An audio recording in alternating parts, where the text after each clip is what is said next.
Welcome back to instant learning.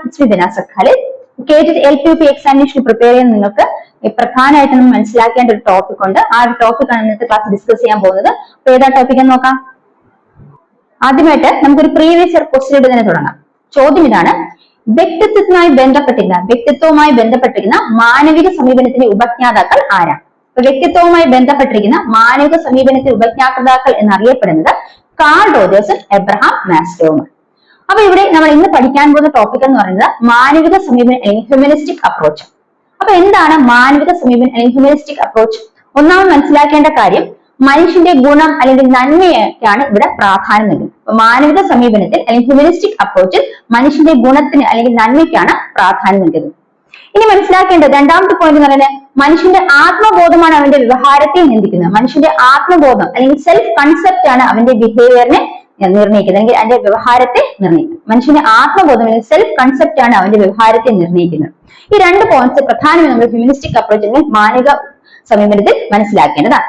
അപ്പൊ ഇവിടെ മനസ്സിലാക്കുക, ഈ മാനവിക സമീപനം ബന്ധപ്പെട്ട് നമ്മൾ മനസ്സിലാക്കേണ്ട രണ്ട് പ്രധാനപ്പെട്ട മനഃശാസ്ത്രജ്ഞനാണ് കാൾ റോജേഴ്സും എബ്രഹാം മാസ്ലോ. അപ്പൊ നമുക്ക് ആദ്യം കാൾ റോജേഴ്സിനെ കുറിച്ച് കുറച്ച് കാര്യങ്ങൾ മനസ്സിലാക്കാം. അപ്പൊ കാൾ റോജേഴ്സിനെ കുറിച്ച് നമ്മൾ മനസ്സിലാക്കേണ്ട ആദ്യത്തെ പോയിന്റ് നോക്കാം. അദ്ദേഹത്തിന്റെ പ്രശസ്തമായ സിദ്ധാന്തമാണ് ആദർശാത്മക അഹം സിദ്ധാന്തം അല്ലെങ്കിൽ ഐഡിയൽ സെൽഫ് തിയറി. അപ്പൊ കാൾ റോജേഴ്സിന്റെ പ്രധാനപ്പെട്ട സിദ്ധാന്തം ഏതാണ്? ആദർശാത്മക അഹം സിദ്ധാന്തം അല്ലെങ്കിൽ ഐഡിയൽ സെൽഫ് തിയറി. മറ്റൊരു വിധത്തിൽ പറഞ്ഞാൽ ആത്മാവബോധ സിദ്ധാന്തം അല്ലെങ്കിൽ സെൽഫ് തിയറി എന്നറിയപ്പെടുന്നത് അദ്ദേഹത്തിന്റെ പ്രധാനപ്പെട്ട സിദ്ധാന്തമാണ്. അപ്പൊ അദ്ദേഹത്തിന്റെ പ്രധാനപ്പെട്ട സിദ്ധാന്തം ഏതാണ്? ആദർശാത്മക അഹം സിദ്ധാന്തം അല്ലെങ്കിൽ ഐഡിയൽ സെൽഫ് തിയറി അല്ലെങ്കിൽ ആത്മാവബോധ സിദ്ധാന്തം അല്ലെങ്കിൽ സെൽഫ് തിയറി. ഇനി ഈ പ്രധാനപ്പെട്ട സിദ്ധാന്തത്തിലൂടെ അദ്ദേഹം ആത്മബോധത്തെ, അഹത്തെ രണ്ടായിട്ട് തരംതിരിച്ചു. അപ്പൊ ആത്മബോധം അല്ലെങ്കിൽ അഹം എന്ന് പറയുന്ന അദ്ദേഹത്തിന്റെ സങ്കല്പത്തില് രണ്ടാണ്. ഏതൊക്കെയാണ്? ആദർശാത്മക അഹം അല്ലെങ്കിൽ ഐഡിയൽ സെൽഫ്, യാഥാർത്ഥാധിഷ്ഠിത അഹം അല്ലെങ്കിൽ റിയൽ സെൽഫ്. അപ്പൊ ആത്മബോധ സിദ്ധാന്തം അല്ലെങ്കിൽ ആദർശാത്മക അഹം സിദ്ധാന്തത്തിലൂടെ അദ്ദേഹം ആത്മബോധം അല്ലെങ്കിൽ അഹത്തെ രണ്ടായി തരംതിരിച്ചിരിക്കുന്നു. ഏതാണ്? ഒന്ന് ആദർശാത്മക അഹം അല്ലെങ്കിൽ ഐഡിയൽ സെൽഫ് അല്ലെങ്കിൽ യാഥാർത്ഥാധിഷ്ഠിത അഹം അല്ലെങ്കിൽ റിയൽ സെൽഫ്. ഇനി അദ്ദേഹം പറയുന്നത് എന്താണ്? ഈ പറയുന്ന ആദർശാത്മക അഹം അല്ലെങ്കിൽ യാഥാർത്ഥ്യധിഷ്ഠിത അഹം, ആദർശാത്മക അഹവും യാഥാർത്ഥാധിഷ്ഠിത അഹവും തമ്മിലുള്ള പൊരുത്തക്കേടുകളാണ് വ്യക്തിത്വത്തിന്റെ വൈകല്യത്തിന് കാരണം എന്ന് എന്ന് പ്രസ്താവിച്ച മനഃശാസ്ത്രം കൂടിയാണ് കാൾ റോജേഴ്സ്. അപ്പൊ കാൾ റോജേഴ്സ് പറഞ്ഞത് വ്യക്തിത്വത്തിന്റെ വൈകല്യങ്ങൾക്ക് കാരണം എന്താണ്? ആദർശാത്മക അഹവും യാഥാർത്ഥ അഹവും തമ്മിലുള്ള പൊരുത്തക്കേടുകളാണ് വ്യക്തിത്വത്തിന്റെ വൈകല്യത്തിന് കാരണമെന്ന് സിദ്ധാന്തിച്ച മനഃശാസ്ത്രജ്ഞനാണ് കാൾ റോജേഴ്സ് ആണ്. ഓർത്ത് വയ്ക്കുക. അപ്പൊ കാൾ റോജേഴ്സിന്റെ പേര് കേൾക്കുമ്പോൾ നമ്മൾ ആദ്യം മനസ്സിലാക്കേണ്ടതാണ് ആദർശാത്മക അഹം സിദ്ധാന്തം അല്ലെങ്കിൽ ഐഡിയൽ സെൽഫ് തിയറി അല്ലെങ്കിൽ ആത്മാവബോധ സിദ്ധാന്തം അല്ലെങ്കിൽ സെൽഫ് തിയറി. ഈ തിയറികളുടെ ഈ സിദ്ധാന്തത്തിന്റെ വക്താവ് എന്നറിയപ്പെടുന്നത് കാൾ റോജേഴ്സ് ആണ്. ഇനി വ്യക്തിത്വവുമായി ബന്ധപ്പെട്ട മാനവിക സമീപനത്തിന്റെ വക്താക്കൾ അല്ലെങ്കിൽ വിജ്ഞാതാക്കളെ ആയിരിക്കാന്ന് വെച്ചാൽ അത് കാൾ റോജേഴ്സും എബ്രഹാം മാസ്ലോ ആണ്. അപ്പൊ നമ്മൾ മാനവിക സമീപനം ബന്ധപ്പെട്ട കാര്യങ്ങൾ വിളിക്കുന്നത് അവിടെ നമ്മൾ ആദ്യം പഠിച്ച പോയിന്റ് എന്താണ്? മാനവിക സമീപനത്തിൽ മനുഷ്യന്റെ ഗുണത്തെ അല്ലെങ്കിൽ നന്മയ്ക്കാണ് ഊന്നൽ കൊടുക്കുന്നത്. രണ്ട്, എന്താ മനസ്സിലാക്കേണ്ടത്? പ്രധാനപ്പെട്ട സിദ്ധാന്തങ്ങളെ കുറിച്ച് മനസ്സിലാക്കുക അല്ലെ. പിന്നെന്താണ്? ആത്മബോധം, മനുഷ്യന്റെ ആത്മബോധമാണ് അവന്റെ വ്യവഹാരത്തെ നിർണ്ണയിക്കുന്നതും എവിടെ പറയുന്നത്? മാനവിക സമീപനത്തിൽ പറയുന്നുണ്ട്. ഇനി അദ്ദേഹത്തിന്റെ പ്രധാനപ്പെട്ട സിദ്ധാന്തമാണ് ആദർശാത്മക അഹം സിദ്ധാന്തം അല്ലെങ്കിൽ ആത്മാവബോധ സിദ്ധാന്തം, ideal self theory or self theory. അവിടെ അദ്ദേഹം ആത്മബോധത്തിലെ അഹത്തെ രണ്ടായി തരംതിരിച്ചിരിക്കുന്നു. ഏതാണ്? ആദർശാത്മക അഹം അല്ലെങ്കിൽ ഐഡിയൽ സെൽഫ്, യാഥാർത്ഥാധിഷ്ഠിത അഹം അല്ലെങ്കിൽ റിയൽ സെൽഫ്. ഈ രണ്ട് ആദർശാത്മക അഹവും യാഥാർത്ഥാധിഷ്ഠിത അഹവും തമ്മിലുള്ള പൊരുത്തക്കേടുകളാണ് വ്യക്തിത്വത്തിന്റെ വൈകല്യങ്ങൾ കാരണമെന്ന് സിദ്ധാന്തത്തിൽ പ്രസ്താവിച്ചത് ആരാണ്? Call Rogers. ഇത്രയും പോയിന്റ്സ് മനസ്സിലാക്കി വെക്കാം. അടുത്ത നമ്മൾ കാൾ റോജേഴ്സിനെ കുറിച്ച് മനസ്സിലാക്കേണ്ട പ്രധാനപ്പെട്ട മറ്റൊരു പോയിന്റ് ആണ് എന്ത്? നിയോഗരഹിത ഉപബോധനത്തിന്റെ വക്താവ് അല്ലെങ്കിൽ നോൺ ഡയറക്റ്റ് കൗൺസിലിംഗിന്റെ വക്താവ് എന്നറിയപ്പെടുന്ന ആരാണ്? കാൾ റോജേഴ്സ് ആണ്. നിയോഗരഹിത ഉപബോധത്തിന്റെ വക്താവ് എന്ന് പേര് കേട്ടാൽ ആരും ചോദിക്കണം, കാൾ റോജേഴ്സ് ആണ് മനസ്സിലാക്കണം. അല്ലെങ്കിൽ നോൺ ഡയറക്റ്റ് കൗൺസിലിംഗ് ആയി ബന്ധപ്പെട്ട മനഃശാസ്ത്രജ്ഞൻ ആരാണ്? കാൾ റോജേഴ്സ് ആണ്. അത് നോക്കാം. കക്ഷി അല്ലെങ്കിൽ വ്യക്തി കേന്ദ്രീകൃത ചികിത്സയുമായി ബന്ധപ്പെട്ട അല്ലെങ്കിൽ കക്ഷി അല്ലെങ്കിൽ വ്യക്തി കേന്ദ്രീകൃത ചികിത്സ അവതരിപ്പിച്ചത് ആരാണ്? കാൾ റോജേഴ്സ് ആണ്. കക്ഷി അല്ലെങ്കിൽ വ്യക്തി കേന്ദ്രീകൃത ചികിത്സ ക്ലയന്റ് സെന്റേർഡ് തെറാപ്പി അവതരിപ്പിച്ച മനഃശാസ്ത്രജ്ഞൻ ആരാണെന്ന് ചോദിച്ചാൽ അത് കാൾ റോജേഴ്സ് ആണ്.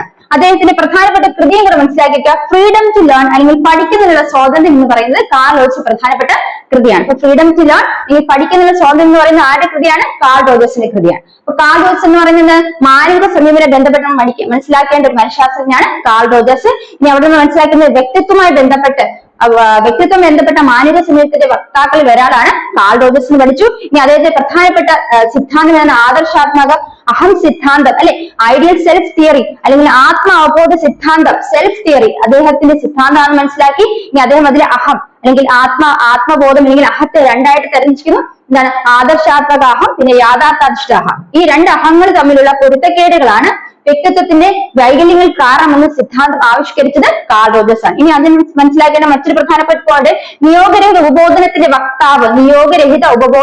വക്താവ് അല്ലെങ്കിൽ നോൺ ഡയറക്റ്റീവ് കൗൺസിലിംഗ് ബന്ധപ്പെട്ട് മനഃശാസ്ത്രജ്ഞൻ ആരെന്ന് വെച്ചാൽ കാൾ റോജേഴ്സ് ആണ്. അടുത്തെന്താ മനസ്സിലാക്കിയത്? കക്ഷി അല്ലെങ്കിൽ വ്യക്തി കേന്ദ്രീകൃത ചികിത്സ അല്ലെങ്കിൽ ക്ലൈന്റ് സെന്റേർഡ് തെറാപ്പിയുമായി ബന്ധപ്പെട്ട മനഃശാസ്ത്രജ്ഞൻ ആരാണ് ചോദിച്ചാൽ അത് അവതരിപ്പിച്ചത് ആരാണ്? കാൾ റോജേഴ്സ് ആണ്. ഇനി അദ്ദേഹത്തെ പ്രധാനപ്പെട്ട ഒരു കൃതിയാണ് ഫ്രീഡം ടു ലേൺ അല്ലെങ്കിൽ പഠിക്കുന്നതിനുള്ള സ്വാതന്ത്ര്യം. അപ്പൊ ഇത്രയും കാര്യങ്ങളാണ് പരീക്ഷാ പോയിന്റ് ഓഫ് വ്യൂ നമുക്ക് കാൾ റോജേഴ്സിനെ കുറിച്ച് മനസ്സിലാക്കേണ്ടത്. ഇത്രയും കാര്യങ്ങൾ മനസ്സിലായി വിശ്വസിക്കുന്നു. ഇനി അടുത്ത നമുക്ക് മറ്റൊരു മനഃശാസ്ത്രം കുറിച്ച് മനസ്സിലാക്കാം. അടുത്ത മനസ്സിലാക്കാൻ പോകുന്ന ആരാണ്? വ്യക്തിത്വത്തെ സംബന്ധിച്ച് ആത്മസാക്ഷാത്കാര സിദ്ധാന്തത്തിന്റെ ഉപജ്ഞാതാവ് അല്ലെങ്കിൽ ആത്മയാഥാർത്ഥ്യവൽക്കരണത്തിന്റെ ഉപജ്ഞാതാവ് എന്നറിയപ്പെടുന്ന ആരാണ്? എബ്രഹാം മാസ്ലോ ആണ്. വ്യക്തിത്വത്തെ സംബന്ധിച്ച് ആത്മസാക്ഷാത്കാരത്തിന്റെ ഉപജ്ഞാതാവ് അല്ലെങ്കിൽ ആത്മയാഥാർത്ഥ്യവൽക്കരണത്തിന്റെ ഉപജ്ഞാതാവ് എന്നറിയപ്പെടുന്ന ആരാണ്? എബ്രഹാം മാസ്ലോ ആണ്. അല്ലെങ്കിൽ സെൽഫ് ആക്ച്വലൈസേഷൻ തിയറിയുടെ വക്താവ് അല്ലെങ്കിൽ ഉപജ്ഞാതാവ് എന്നറിയപ്പെടുന്ന ആരാണ്?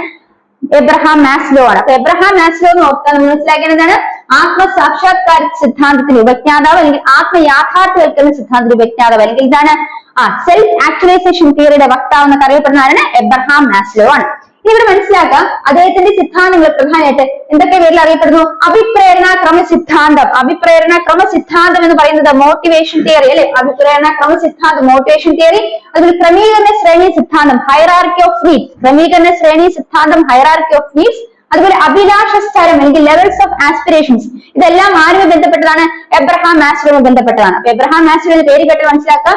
വ്യക്തിത്വവുമായി ബന്ധപ്പെട്ട ആത്മസാക്ഷാത്കാര സിദ്ധാന്തത്തിന്റെ ഉപജ്ഞാതാവ് ആരാണ്? എബ്രഹാം മാസ്ലോ എന്ന് മനസ്സിലാക്കാം. അല്ലെങ്കിൽ ആത്മസാക്ഷാത്കാരത്തിന്റെ ഉപജ്ഞാതാവ് അല്ലെങ്കിൽ ആത്മസാക്ഷാത്കാര സിദ്ധാന്തത്തിന്റെ ഉപജ്ഞാതാവ് ആരാണ്? Abraham Maslow. അല്ലെങ്കിൽ ആത്മയാഥാർത്ഥ്യവൽക്കരണ സിദ്ധാന്തത്തിന്റെ ഉപജ്ഞാതാവ് എന്നറിയപ്പെടുന്ന ആരാണ്? എബ്രഹാം മാസ്ലോ ആണ്. ഇനി എന്താണ് അദ്ദേഹത്തിന്റെ സിദ്ധാന്തങ്ങളെ? അഭിപ്രേരണ ക്രമ സിദ്ധാന്തം മോട്ടിവേഷൻ തിയറി, ക്രമീകരണ ശ്രേണി ഹൈറാർക്കി ഓഫ് നീഡ്സ്, അതുപോലെ ലെവൽസ് ഓഫ് ആസ്പിറേഷൻ അഭിലാഷ സ്തരം എന്നൊക്കെ അറിയപ്പെടുന്നു. ഇനി നമുക്ക് നോക്കാം ഈ ഓരോന്നും എന്താണ് അതിൽ പ്രതിപാദിച്ചിരിക്കുന്നത്. ഇനി മനസ്സിലാക്കാം ഒരു വ്യക്തിയുടെ വ്യക്തിത്വം ആത്മയാഥാർത്ഥ്യവൽക്കരണം എന്ന പരമായ ലക്ഷ്യത്തിലേക്ക് പുരോഗമിക്കുന്നതിന് അയാൾ നടത്തുന്ന പരിശ്രമത്തിന്റെ ശൈലിയെ ആശ്രയിച്ചിരിക്കും. അപ്പൊ ഒരു വ്യക്തിയുടെ വ്യക്തിത്വം ആത്മയാഥാർത്ഥ്യവൽക്കരണം സെൽഫ് ആക്ച്വലൈസേഷൻ എന്ന പരമമായ ലക്ഷ്യത്തിലേക്ക് എത്തുന്നത് അല്ലെങ്കിൽ പുരോഗമിക്കുന്നത് അയാൾ നടത്തുന്ന പരിശ്രമത്തിന്റെ ശൈലി അനുസരിച്ചായിരിക്കും. അപ്പൊ ഇവിടെ മനസ്സിലാക്കുക അദ്ദേഹത്തെ എബ്രഹാം മാസ്ലോവിന്റെയാണ് അഭിപ്രേരണ ക്രമം അല്ലെങ്കിൽ ക്രമീകരണ ശ്രേണി. എബ്രഹാം മാസ്ലോവിന്റെ അഭിപ്രേരണ ക്രമം അല്ലെങ്കിൽ ക്രമീകരണ ശ്രേണിയിൽ രണ്ട് മേഖലയെ കുറിച്ചാണ് പ്രധാനപ്പെടുന്നത്. അപ്പൊ എബ്രഹാം മാസ്ലോവിന്റെ എന്താണ് അഭിപ്രേരണ സിദ്ധാന്തം മനസ്സിലാക്കി അതിലാണ് നമ്മൾ പറഞ്ഞ അഭിപ്രേരണ ക്രമം അല്ലെങ്കിൽ ക്രമീകരണ ശ്രേണി എന്ന് പറയുന്നത് രണ്ട് മേഖലയാണ്. പ്രധാനമായും രണ്ട് മേഖലയാണ്. അത് ഏതൊക്കെയാണ് നോക്കാം. അഭിപ്രേരണ ക്രമീകരണ ശ്രേണി എന്ന രണ്ട് മേഖലയാണ് അപര്യാപ്ത ആവശ്യങ്ങൾ ഡെഫിഷ്യൻസി നീഡ്സും വളർച്ച ആവശ്യങ്ങൾ അല്ലെങ്കിൽ ഗ്രോത്ത് നീഡ്സുമാണ്. എന്താണ് അപര്യാപ്ത ആവശ്യങ്ങൾ ഡെഫിഷ്യൻസി നീഡ്സ് അല്ലെങ്കിൽ വളർച്ച ആവശ്യങ്ങൾ അല്ലെങ്കിൽ ഗ്രോത്ത് നീഡ്സ്. നമ്മൾ മനസ്സിലാക്കിയതാണ് ഒരു വ്യക്തിയുടെ വ്യക്തിത്വം എന്താണ് ആത്മസാക്ഷാത്കാര പരമായ ലക്ഷ്യത്തിലേക്ക് എത്തിച്ചേരുന്ന ആ വ്യക്തിയുടെ പരിശ്രമത്തിന്റെ ശൈലി അനുസരിച്ചായിരിക്കും. അപ്പൊ ഏത് രീതിയിലാണ് വ്യക്തി പരിശ്രമിക്കുന്നത് ആ ശൈലി അനുസരിച്ചായിരിക്കും ആ വ്യക്തിയുടെ വ്യക്തിത്വത്തിന് ആത്മസാക്ഷാത്കാരം എന്ന ലക്ഷ്യത്തിലേക്ക് എത്തിച്ചേരാൻ സാധിക്കുന്നത്. ഇനി ക്രമീകരണ ശ്രേണി അല്ലെ, നമ്മൾ പഠിച്ചു ക്രമീകരണ ശ്രേണിയെ കുറിച്ച് പഠിച്ചു. ഇവിടെ അഭിപ്രേരണ ക്രമം ഈ ക്രമീകരണ ശ്രേണി പ്രധാനമായി രണ്ട് മേഖലകളാണ്. രണ്ട് മേഖലയായിട്ട് തരംതിരിച്ചിരിക്കുന്നത് ഏതൊക്കെയാണ്? അപര്യാപ്ത ആവശ്യങ്ങൾ ഡെഫിഷ്യൻസി നീഡ്സും വളർച്ച ആവശ്യങ്ങൾ അല്ലെങ്കിൽ ഗ്രോത്ത് നീഡ്സ്. ഇനി അത് ഏതൊക്കെയാണ് നമുക്ക് പ്രധാനമായിട്ട് മനസ്സിലാക്കാം.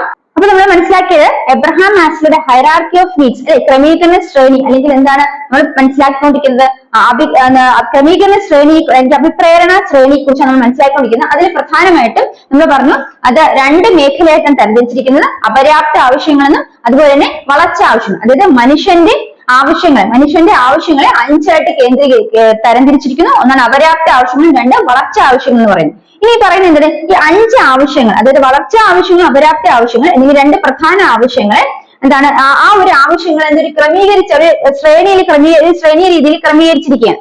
ഇവിടെ എന്താണ് മനസ്സിലാക്കേണ്ടത്? ഈ താഴത്തെ ഘട്ടങ്ങളെല്ലാം പൂർത്തിയാക്കിയാൽ മാത്രമേ മനുഷ്യന് ആ മുകളിലോട്ടുള്ള ഘട്ടങ്ങൾ പൂർത്തീകരിക്കാൻ സാധിക്കുകയുള്ളൂ. അതിന് മനുഷ്യൻ എന്ത് വേണം? അഭിപ്രേരണ മോട്ടിവേഷൻ ആവശ്യം. ഉണ്ട്. അപ്പൊ അഭിപ്രേരണയോടെ മാത്രമേ എന്ത് ചെയ്യാൻ സാധിക്കുള്ളൂ, താഴത്തെ ഘട്ടങ്ങൾ പൂർത്തീകരിച്ച് മുകളിലെ ഘട്ടങ്ങളിലേക്ക് എത്തിച്ചേരാൻ മനുഷ്യന് സാധിക്കുള്ളൂ. മനുഷ്യന്റെ പ്രധാനപ്പെട്ട ഈ ആവശ്യങ്ങളെ ഇത് 3 രീതിയിലാണ് ക്രമീകരിച്ചിരിക്കുന്നത്, 5 രീതിയിലാണ് ക്രമീകരിച്ചിരിക്കുന്നത്. ഏതൊക്കെയാണ്? അപര്യാപ്ത ആവശ്യങ്ങൾ ഡെഫിഷ്യൻസി നീഡ്സും, വളർച്ച ആവശ്യങ്ങൾ അല്ലെങ്കിൽ ഗ്രോത്ത് നീഡ്സ്. ഇവിടെ മനസ്സിലാക്കേണ്ടത് ആദ്യത്തെ ഏതാണ്? ശാരീരികം അല്ലെങ്കിൽ ഫിസിക്കൽ നീഡ്സ് ആണ്. രണ്ടാമത്തെ ആവശ്യം എന്ന് പറയുന്നത് എന്താണ്? സുരക്ഷിതത്വം അല്ലെങ്കിൽ സേഫ്റ്റി നീഡ്സ് ആണ്. 3 ബിലോങ്ങിങ്നെസ് ഓർ ലവ് അല്ലെങ്കിൽ സംബന്ധിത്വം അല്ലെങ്കിൽ എന്താണ്? സ്നേഹം, സംബന്ധിത്വം സ്നേഹം. അടുത്ത സെൽഫ് എസ്റ്റീം ആണ്. എന്താണ്?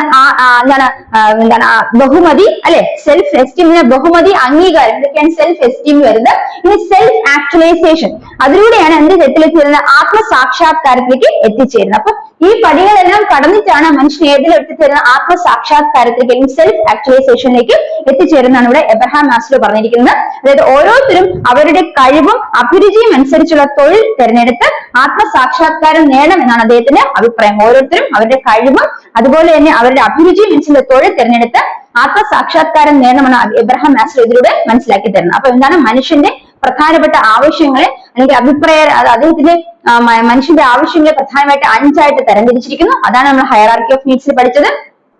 ആ പ്രധാനപ്പെട്ട ആവശ്യങ്ങൾ നമ്മൾ മനസ്സിലാക്കേണ്ടത് ഡെഫിഷ്യൻസി നീഡ്സ് അല്ലെങ്കിൽ അപര്യാപ്ത ആവശ്യങ്ങൾ എന്ന് പറയുന്നത് ആദ്യം 3 എണ്ണമാണ്. ഇനി 4ഉം 5ഉം അതായത് സെൽഫ് എസ്റ്റീം, ആത്മധാരണം, ബഹുമതി അല്ലെങ്കിൽ സെൽഫ് എസ്റ്റീം, അതുപോലെ സെൽഫ് ആക്ച്വലൈസേഷൻ, ആത്മയാഥാർത്ഥ്യവൽക്കരണം എന്ന് പറയുന്നത് വളർച്ച ആവശ്യങ്ങളാണ് ഇവിടെ നോട്ട് ചെയ്ത് വെക്കുക. അപ്പൊ എബ്രഹാം മാസ്ലോയുടെ ഹയറാർക്കി ഓഫ് നീഡ്സ് അല്ലെങ്കിൽ ക്രമീകരണ ശ്രേണി നമ്മൾ മനസ്സിലാക്കേണ്ടത് മനുഷ്യന്റെ ആവശ്യങ്ങളെ കുറിച്ചാണ്. മനുഷ്യന്റെ ആവശ്യങ്ങൾ എന്ന് പറയുന്നത് പ്രധാനമായിട്ടും 2ആയിട്ട് തരംതിരിക്കുന്നു: അപര്യാപ്ത ആവശ്യങ്ങളും വളർച്ച ആവശ്യങ്ങളും. ഇനി അദ്ദേഹം പറഞ്ഞത് എന്താണ്? മനുഷ്യൻ ഈ പറയുന്ന ആവശ്യങ്ങൾ പൂർത്തീകരിക്കുന്ന ഓരോ ഘട്ടങ്ങളിലൂടെ കടന്നു പോകുന്ന മനുഷ്യന് അഭിപ്രേരണയുടെ ആവശ്യകത ഉണ്ട്. അല്ലെങ്കിൽ അഭിപ്രേരണയിലൂടെ മാത്രമേ മനുഷ്യൻ ഓരോ ഘട്ടങ്ങളും പൂർത്തീകരിക്കാൻ സാധിക്കുള്ളൂ. അത്തരത്തിൽ പൂർത്തീകരിച്ചാൽ മനുഷ്യൻ എന്ത് ചെയ്യുന്നു?